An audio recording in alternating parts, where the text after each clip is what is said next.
nahmaduhu wa nasta'inuhu wa nastaghfiruh wa na'udzu billahi min syururi anfusina min sayyiati a'malina. Asyhadu an la ilaha illallah wahdahu la syarikalah wa asyhadu anna Muhammadan abduhu wa rasuluhu alladzi la nabiyya wa la rasula ba'dah. Allahumma shalli wa sallim wa barik ala Muhammad wa ala alihi wa ashabihi walladzina tabauhum bi ihsan amma ba'd. Pada kajian ini kita akan bahas hadis-hadis tentang ziarah. Ziarah saya terjemahkan berkunjung. Bedanya dengan diafah, saya memang belum menemukan penjelasan dari para ulama. Tapi yang saya tangkap dari hadis-hadisnya, kalau diafah itu bertamu, tamu penting atau bukan orang yang dekat, resmi, ya, jarang datangnya. Kalau ziarah itu teman dekat, sahabat dekat yang berkunjung sudah jadi muncul orang Sunda mah selain semah deui, selain tamu deui, tapi sudah jadi keluarga. Jadi terlihatnya dari frekuensinya. Kalau diafa itu menurut setahun sekali gitu. Kalau ziarah itu sering berkunjung, sering datang, sering main, ya sengaja datang. Di hadis-hadis ini diketahui bahwa Nabi SAW itu sering berziarah ke beberapa sahabat, diantaranya kepada Abu Bakar, kepada Ummu Sulaim, ya ibunya Anas bin Malik, sering sengaja berkunjung karena sudah menjadi dianggap keluarga dekat. Imam Bukhari menulis judul di sini, hal yazuru sahibahu kulla yaumin au bukratan wa asyiyah. Bolehkah berkunjung kepada sahabat? Jadi istilahnya juga sahibah. Sahabat itu kan orang yang dekat, setiap hari atau bahkan paginya datang, sorenya datang. Pertanyaan seperti ini dalam Sahih Bukhari menunjukkan karena ada perdebatan. Jadi kalau judulnya pertanyaan, itu menunjukkan ada diskusi di kalangan para ulama. Tapi kalau judul babnya kalimat berita pasti, itu menunjukkan satu kepastian di kalangan para ulama. Kenapa Imam Bukhari memberikan judul dengan pertanyaan? Karena ada asumsi dari orang-orang Arab terdahulu, berkunjung itu jangan sering-sering, nanti kurang cintanya. Harus jarang-jarang, semakin jarang semakin cinta. Ada seorang ustadz yang beliau aslinya orang timur, sekarang tinggal di tengah di Jawa Tengah. Putra-putranya ada 6, semuanya nggak ada di beliau. Ada yang di Madinah, ada yang di Jambi, ada yang di Kalimantan, ada yang di Jawa Timur, ya. Pokoknya mah di berbagai kota. Lah, hebat, jauh-jauh semua, biar tambah kangen. Biar tambah kangen, jadi tiap lebaran tuh memaksakan semuanya harus kumpul. Nah, pepatah itu yang menurut Imam Bukhari tidak tepat. Tidak tepat kenapa? Karena faktanya Nabi SAW sering berkunjung ke rumah Abu Bakar radhiyallahu anhu. Bahkan sejak di Makkah, bahkan sejak beliau jadi Nabi, Abu Bakar jeung Nabi mah sudah jadi sobat dali, ya sudah jadi sahabat dekat. Dan baik Abu Bakar atau Nabi sejak mudanya kan aktivis, ya, hilful fudul, anak-anak muda yang bersumpah untuk menjaga nilai-nilai mulia, ya, tidak mabok, tidak zina, tidak judi. Jadi sejak sebelum jadi nabi pun Abu Bakar, Nabi Shallallahu Alaihi Wasallam, Utsman bin Affan dan lain-lain itu memang sudah terikat dengan norma-norma yang sungguh mulia. Diceritakan oleh Aisyah, zaujan Nabi Shallallahu Alaihi Wasallam, qalat, lam aqil abawayya illa wa huma yadina niddi. Aku tidak terlalu paham dengan kedua orang tuaku kecuali mereka memeluk agama Islam, illa wa huma yadina niddi. Maksudnya ketika di Makkah, Aisyah itu kan ketika hijrah itu usianya sekitar 7-8 tahun. Ini kondisinya menjelang hijrah, berarti Aisyah masih sekitar 7-8 tahun, baru masuk SD kelas 1. Aisyah tidak terlalu paham, pokoknya bapaknya itu memeluk agama yang beda dari masyarakat umum. Walam yamur alaihi ma yaumun, dan tidak lewat kepada mereka satu hari pun illa yatina fihi Rasulullah sallallahu alaihi wasallam, kecuali Rasulullah sallallahu alaihi wasallam pasti selalu datang kepada kami. Tarafayin nahar, di salah satu ujung siang atau di dua ujung siang, bukrotan wa asyiyah, baik pagi atau sore. Fabainama nahnu julus, di antaranya pernah ketika kami duduk fi baiti Abi Bakr, di rumah Abu Bakar, fi nahri dhahira.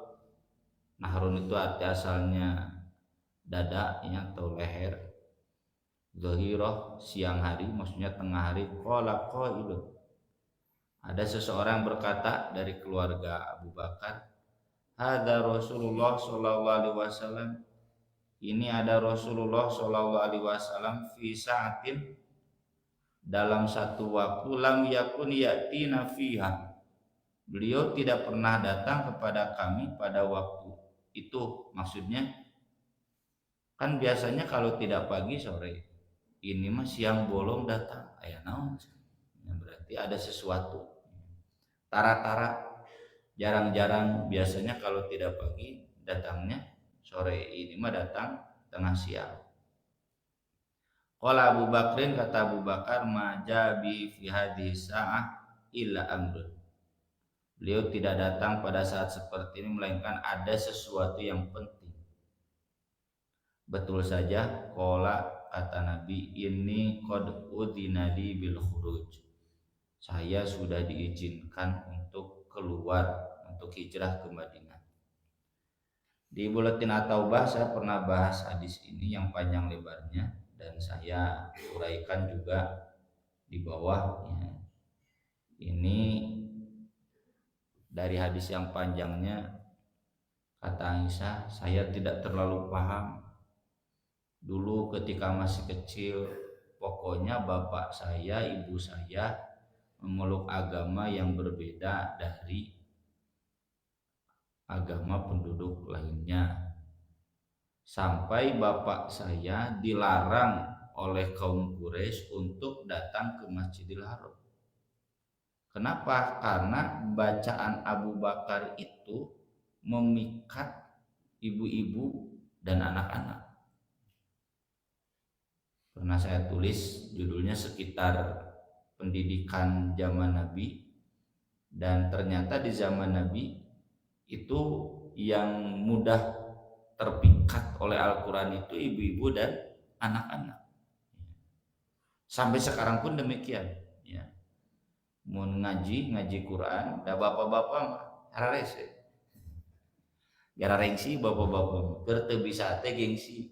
Hari ibu-ibu mah ya sok lamun aya program tahsin tahfidz. Saya pernah diminta di satu komplek di Buah Batu, Ustaz cenah, Ya cenah penutupan wisuda tahfidz. Ibu-ibu tuh ada sekitar 30, anak-anak sama bapak-bapak ngan duaan. Wisuda juz 29. Ini memang bapak-bapak duaan henteu Ustaz. Ketua DKM gitu ngiluan. Henteu Ustaz. Asal masih orang gitu ya bapak-bapak. Ibu-ibu mah leukeun dan anak-anak. Itu zaman jahiliyah lagi gitu. Ya yang mudah terpikat dengan Al-Quran itu ibu-ibu, anak-anak. Dan model dakwah di pelosok-pelosok juga begitu, atau model dakwah orang tua kita dulu juga begitu. Selalu mulainya dari pengajian anak-anak, pengajian ibu-ibu, udah bapak-bapak nama ada sih. Alasan nama sibuk, ting gengsi. Walau alam. Nah karena Abu Bakar dilarang ke Masjidil Haram, maka Abu Bakar dengan keluarganya memutuskan hijrah, mau menyusul Utsman bin Affan ke Habasyah. Berangkatlah. Sampai di satu daerah ketemu dengan Ibnu Daghina. Abu Bakar, mau kemana? Saya mau pindah karena saya udah nggak boleh ibadah lagi di Masjidil Haram. Kata Ibnu Daghina, aduh sayang. Orang seperti Anda jangan sampai berangkat hijrah. Anda itu menghidupi fakir miskin, Anda itu mempekerjakan puluhan kepala rumah tangga, Anda itu menyantuni anak yatim. Kalau Anda pergi dari Makkah, ada banyak warga Makkah yang kehilangan. Ini Ibnu Daghina orang kafir. Jadi Abu Bakar itu kebaikannya, kedermawanannya diakui oleh orang kafir sekalipun. Udah pulang lagi. Saya nanti yang ngomong sama Abu Sufyan, sama Abu Jahal, Abu Lahab agar menjamin Anda ibadah. Udah pulang lagi. Ibnu Daghina kemudian sore harinya menemui tokoh-tokoh Quraisy. Saya siap menjamin, ya Abu Bakar. Saya jaminannya, ya tokoh-tokoh Quraisy oke. Karena melihat Ibnu Daghina, kemudian mereka jaminan. Tapi kata tokoh-tokoh Quraisy, syaratnya satu, Abu Bakar jangan ngaji di Masjidil Haram, ngaji di rumahnya saja. Maka disampaikan oleh Ibnu Daghina ke Abu Bakar. Abu Bakar kemudian sholat di rumahnya beberapa lama. Dato hate orang solih mah nggak betah, lu sholat di imah. Beda saeutik, jeung bapak-bapak nu tara ka masjid, beda ku sholat di masjid. Lalu kemudian Abu Bakar menjadikan halaman rumahnya tempat sholat, ngaji di sana. Dan ketika Abu Bakar sholat di halaman rumahnya, ngaji di sana, lagi-lagi ibu-ibu dan anak-anak banyak yang terpikat dan ikut ngaji. Sampai Abu Lahab, Abu Jahal marah sama Ibnu Daghina. Gimana tuh cenah, kamu penjaminnya? Emang kenapa? Dulu Abu Bakar dilarang ke Masjidil Haram itu karena memfitnah, itu bahasanya. Yaftatinan nisa wasbiyah, dia bikin fitnah, bikin bahaya di ibu-ibu dan di anak-anak. Nih sekarang udah jaminannya dicabut, Abu Bakar harus angkat kaki dari Makkah. Kalau tidak, tetap ibadahnya di rumah, jangan di halaman rumahnya sekalipun. Itu nanti oleh Imam Bukhari dituliskan juga dalam bab masjid fil fina, bikin masjid di halaman rumah. Boleh tidak? Boleh kalau masjid yang pokoknya dihalang. Ya misalkan di Gaza tanya masjidnya dibom, bahkan di halangan ke tentara Israel. Ya, boleh bikin masjid aja di halaman rumah, berjamaah di sana. Atau di halangan ke pemerintah gara-gara Covid misalnya. Nah, di halaman rumah di halaman rumah kan virusnya kalalabur. Nah, di ruangan tertutup kan virusnya cenah muter. Nah, kemudian Abu Bakar beribadah di rumah lagi, Abu Bakar mau hijrah lagi. Udah datang oleh Nabi. Jangan. Nanti saja temani saya juga sudah mau hijrah tapi belum dapat izin. Nah tiba-tiba ini hadis ini, siang bolong Nabi datang ke Abu Bakar, saya sudah dapat izin untuk hijrah, mari kita berkemas. Dan kemudian nanti Abu Bakar datang ke, terus siapa lagi namanya lupa, sahabat ya, minta perbekalan untuk 2 orang. Buat apa? Ini buat mengawal Nabi. Dan kemudian Abu Bakar yang mengawal Nabi Shallallahu Alaihi Wasallam dalam perjalanan dari Makkah ke Madinah, yang perjalanannya itu antara seminggu sampai 2 minggu dulu. Nah, wajhul istidlal dari hadis ini tadi, Abu Bakar dikunjungi oleh Nabi rata-rata tiap pagi dan petang. Ada pertanyaan, kok kenapa Abu Bakar begitu? Bukannya Abu Bakar yang berkunjung ke Nabi, melainkan Nabi yang berkunjung ke Abu Bakar. Sopan. Maka penjelasan para ulama, justru kalau Abu Bakar yang berkunjung ke Nabi rutin merepotkan Nabi, karena khawatir Nabi sedang tidak sempat menerima tamu, kudu nyuguhan, nyusahkeun. Tapi kalau Nabi yang bertamu ke Abu Bakar suka tidak suka harus menerima Nabi. Dirawai. Atau mungkin juga maksudnya jalan Nabi menuju Masjidil Haram itu melewati rumah Abu Bakar. Jadi setiap kali Nabi pergi ke Masjidil Haram lewat, nyimpanglah ke Abu Bakar, atau pulangnya nyimpang ke Abu Bakar di waktu pagi, di waktu sore. Jadi pas pulang teh nyimpang ke rumah Abu Bakar. Jadi intinya bukan berarti Abu Bakar kurang adab, tapi memang justru Abu Bakar tidak mau merepotkan Nabi Shallallahu Alaihi Wasallam. Ini jadi dalil kepada seseorang yang sudah sangat dekat, justru ziarah sering-sering bahkan tiap hari pun itu bagian dari sunnah Nabi Shallallahu Alaihi Wasallam. Justru menunjukkan sangat dekat. Geus teu jiga kasasaha deui bertamu itu. Dulu di zaman saya di masjid bapak saya dulu, itu ada seorang ustadz ya, kalau rumah bapak saya jauh, yang dekat dengan masjid, pokoknya kalau pulang dari masjid pasti we nalongkrongna di dieu. Ngan hanjakal gitu nongkrongna teh teu bari ngaji. Lamun teu lalajo Persib main kramo, nanti main gapleh mah ararudut. Pasti we nalongkrong heula. Beres salat apapun pasti nongkrong di sana, dan si ustad itu ngasih makanan banyak. Nongkrong resep geus teu kasasaha deui. Tapi kalau ke bapak saya jarang, sararagan.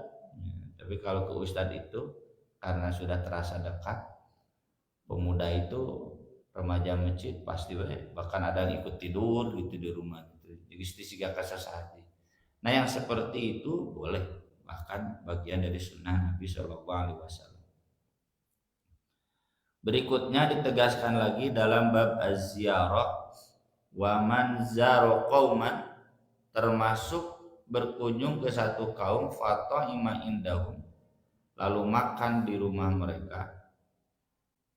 Di antaranya ini pernah Nabi amalkan ketika berkunjung ke rumah Ibn bin Malik.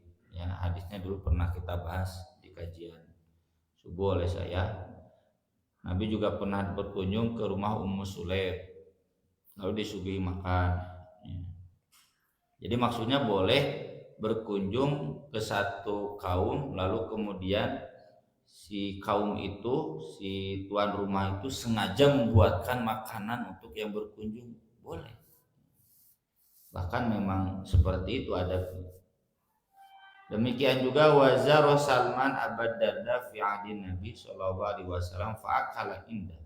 Salman dulu pernah berkunjung kepada Abu Darda pada zaman Nabi dan ikut makan di rumahnya. Ini hadisnya panjang. Jadi Salman dan Abu Darda ini saudara angkat, mu'akhot. Pada suatu hari Salman datang ke Abu Darda. Abu Dardanya sedang ibadah. Lalu tanya ke Ummu Darda, lihat Ummu Dardanya tidak dandan. Suami kamu ada? Ada. Kenapa kamu nggak dandan?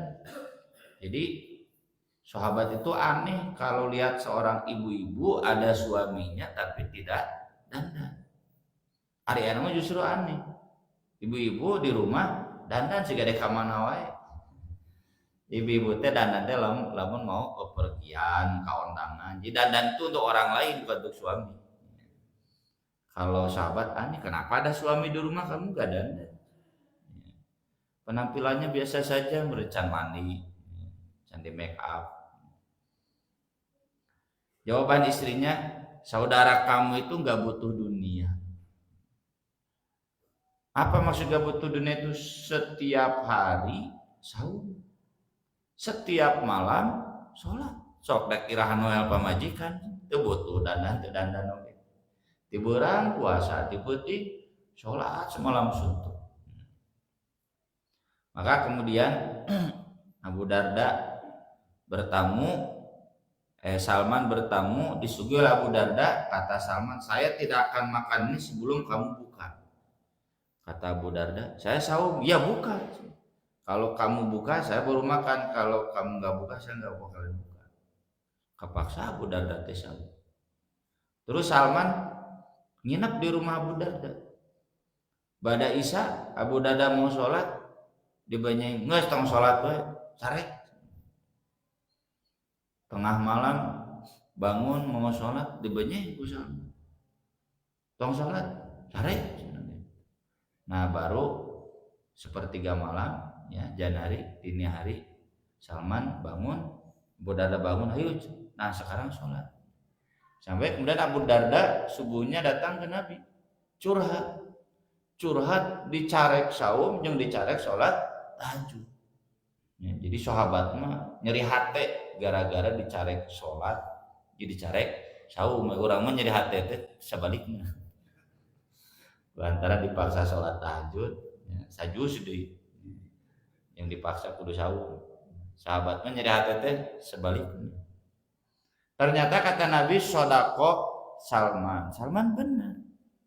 Kamu, tubuhmu punya hak yang harus kamu penuhi. Istri kamu punya hak yang harus kamu karunya itu teritoel. Ya. Kamu punya hak. Ya.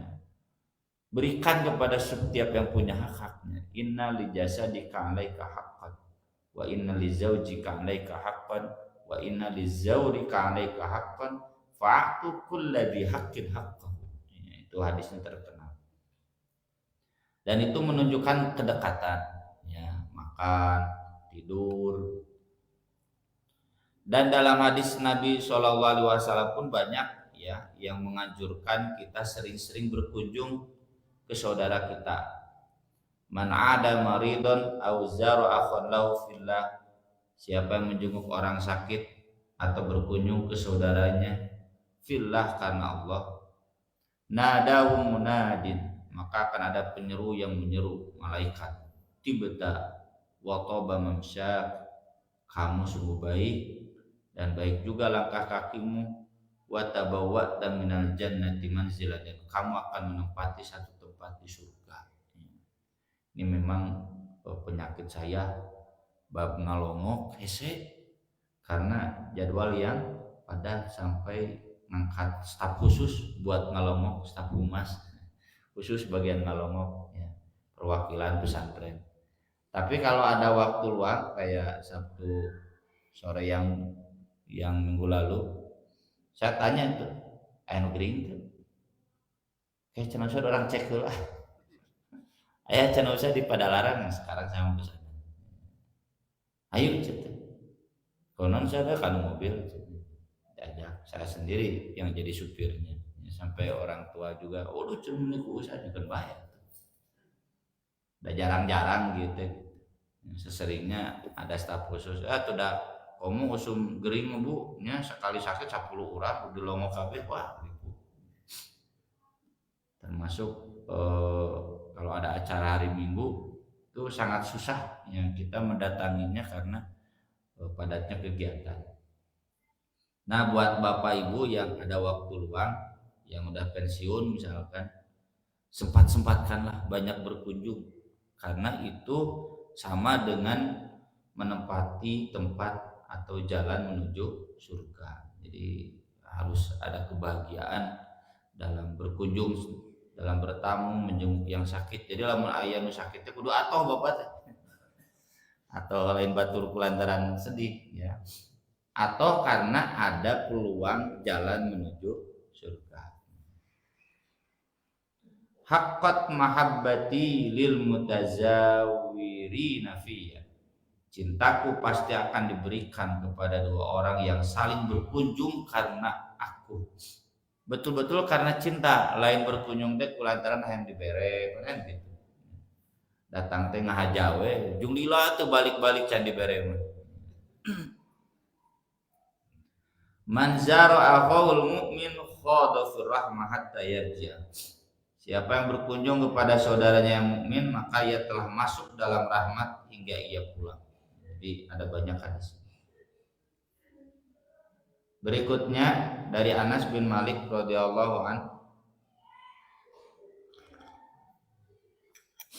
anna Rasulullah sallallahu alaihi wasallam zara ahla baitin minal ansor. Rasulullah sallallahu alaihi wasallam pernah berkunjung ke satu keluarga Ansor. Fata'ima indahum ta'aman, lalu makan satu makanan di rumah mereka. Kemungkinan besar kata Ibnu Hajar ini yang Itban bin Malik itu, ya, dia imam kaumnya, dia saudara angkat Umar bin Khattab, dan di masa tuanya matanya sudah nggak bisa melihat, dan cara usum kacamata bahwa lama cara usum ciceno mun rabun itu bisa diangkat rabunnya. Kalau hujan besar itu jalanan yang antara dia dan masjid jadi banjir cileunca.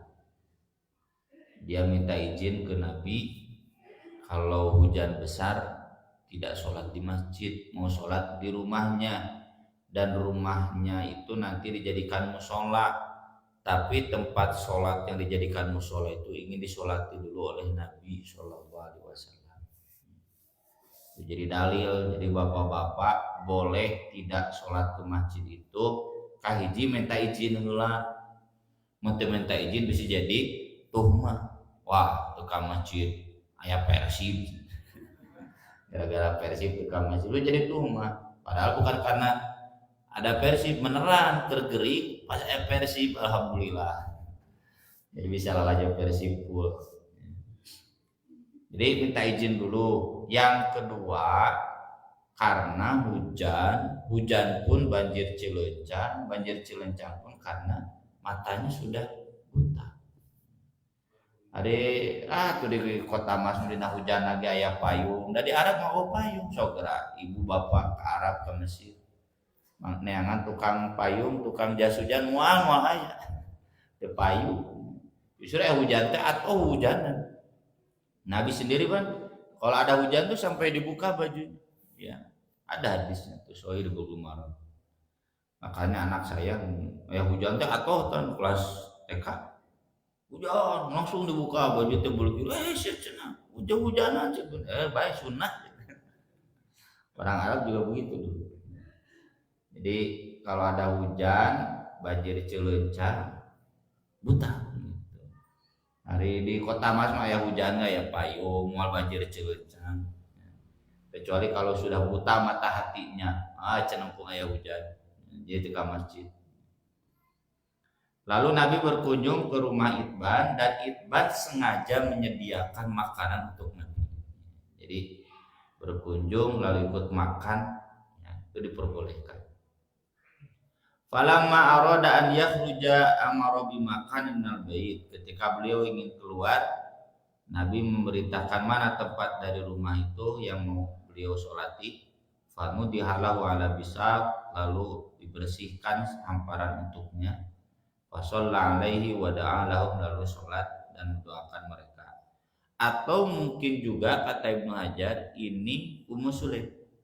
Ummu Sulaim juga begini, Nabi berkunjung disuguhi makan.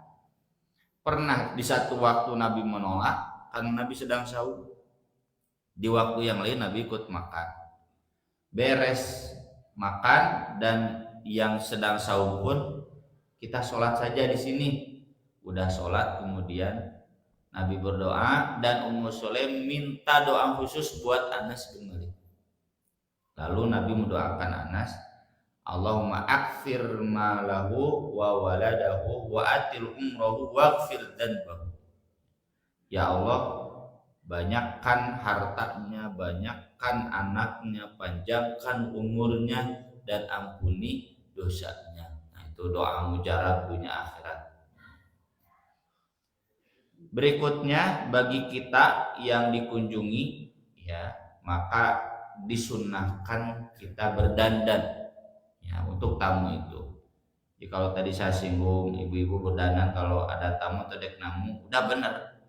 Yang saya kritik itu, jang salaki sesana wae, tinggal bau nawae, itu nggak boleh. Ya, jadi buat suami harus sama. Itu cek Mang Ibing ya.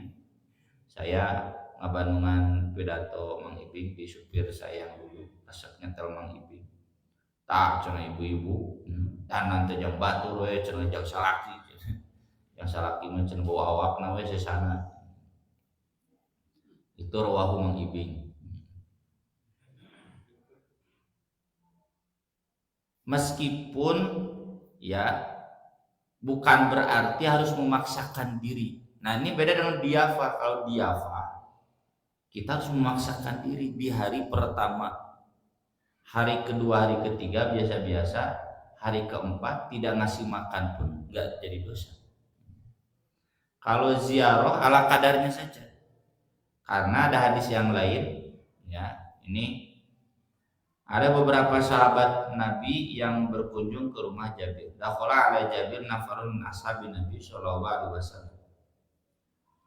Lalu Jabir menghidangkan khubzan wa khallan, roti dan cuka. Cing, Abi mikir roti jeung cuka ngeunah teu. Roti itu statusnya nasi kalau sekarang. Ya, makanan pokok. Kata Jabir, kulu makanlah.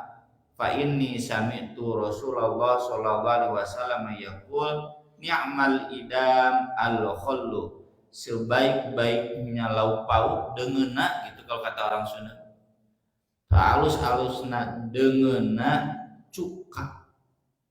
Jadi ibu-ibu yang senang cuka, wah itu ya sunnah bisa. Dan saya tidak senang cuka, jadi saya tidak nyunah.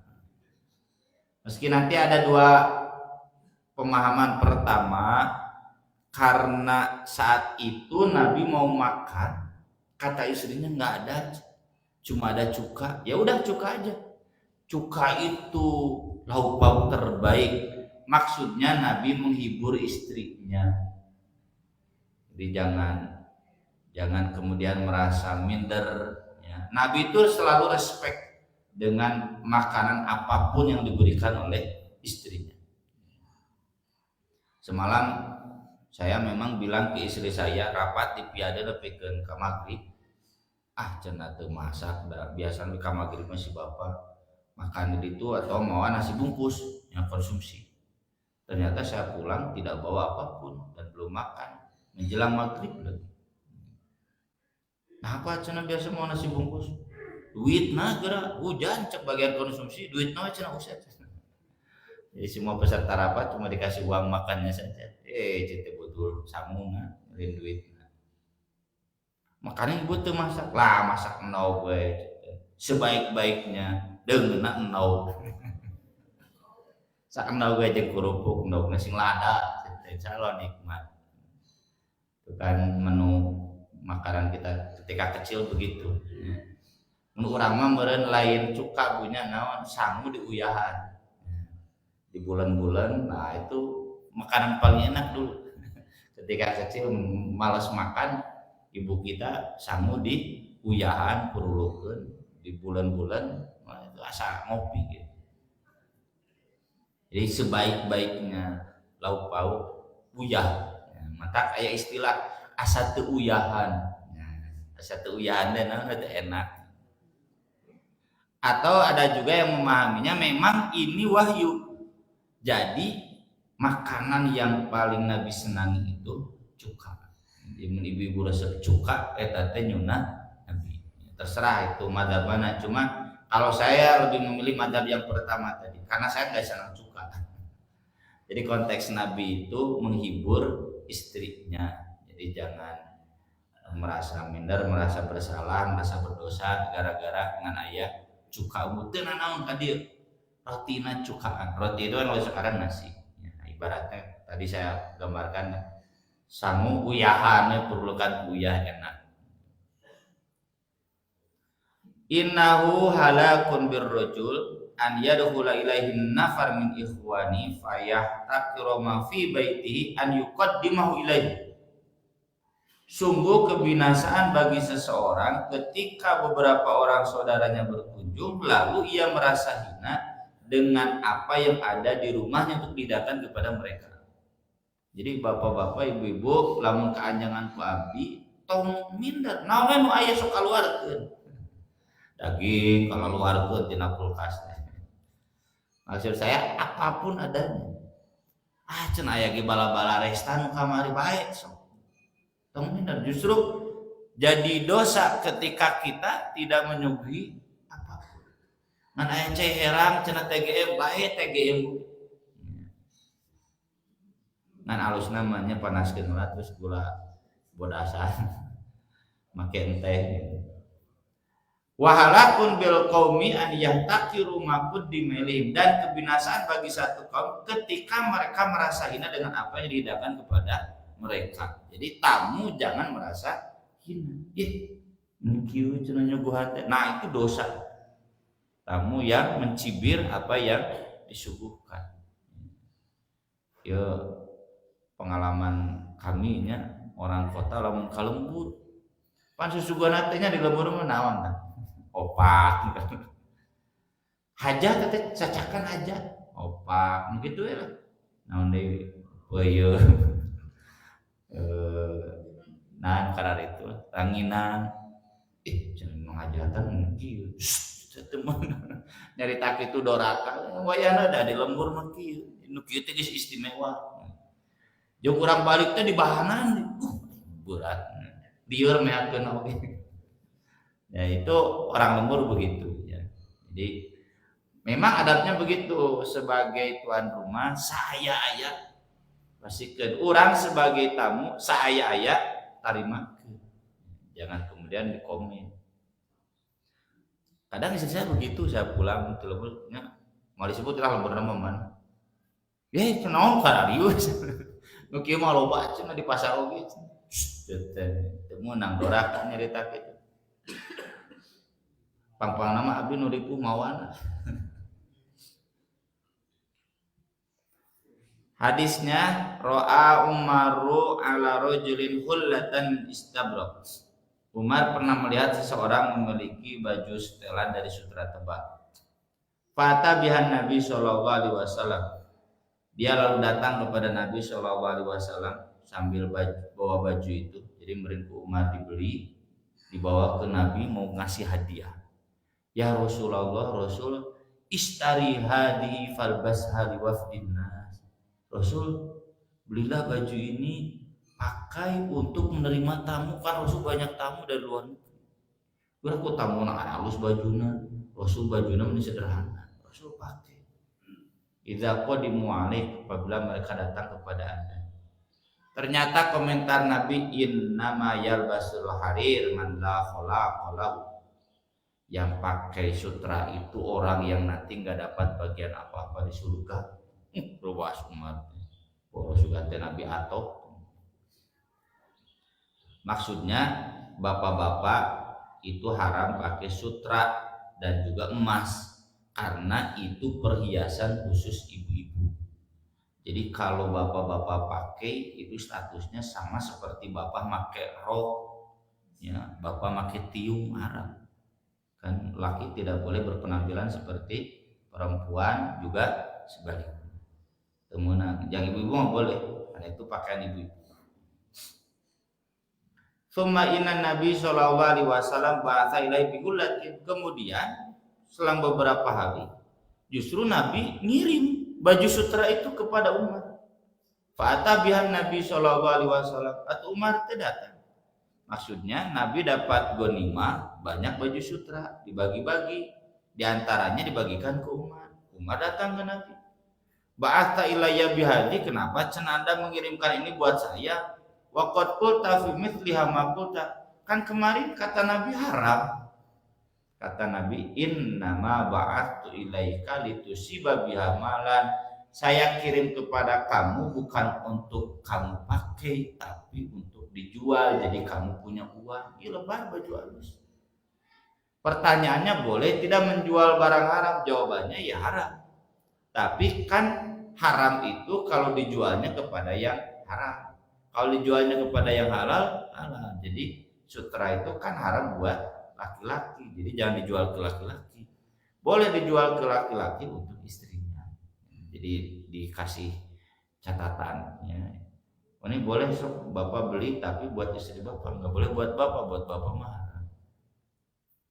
Nah, wajhul istidlalnya dari hadis ini, Umar paham bahwa untuk menerima tamu itu sebaiknya pakai baju yang bagus. Bagi yang punya kelebihan rezeki silakan.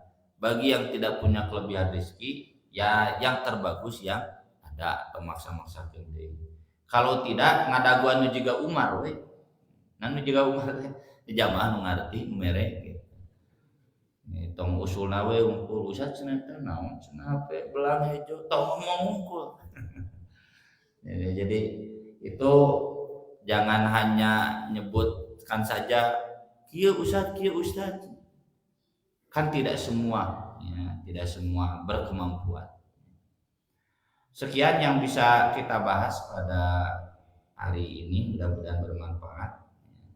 Sebelum saya tutup, barangkali ada 1-2 pertanyaan yang mau ditanyakan. Mana Pak Haji biasa di dia ngaras ngejauh aya hajatan saya tenon mugi-mugi manfaat kanggo urang sadayana. Aku qouli hada wa astaghfirullah wa lakum wassalatu wassalamu ala rasulillah. Wassalamualaikum warahmatullahi wabarakatuh.